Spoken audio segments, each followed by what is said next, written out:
Hello guys, welcome to my blog. এইটো হয় হিন্দীৰ মোৰ কপি আৰু এইটো হয় জিকে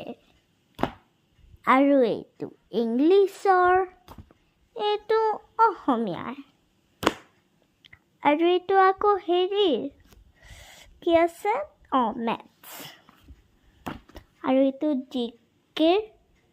হয় বুক হয় এইটো আকৌ মোৰ সেমিষ্টাৰ এইটোৰ মোৰ গ্ৰামাৰ বহি এইটো মোৰ অসমীয়াৰ মানে কি আছিল নামটো হেণ্ডৰাইটিং এইটো হয় মোৰ অসমীয়া আৰু এইটো হয় মোৰ লাষ্ট বহি ড্ৰয়িঙৰ বাই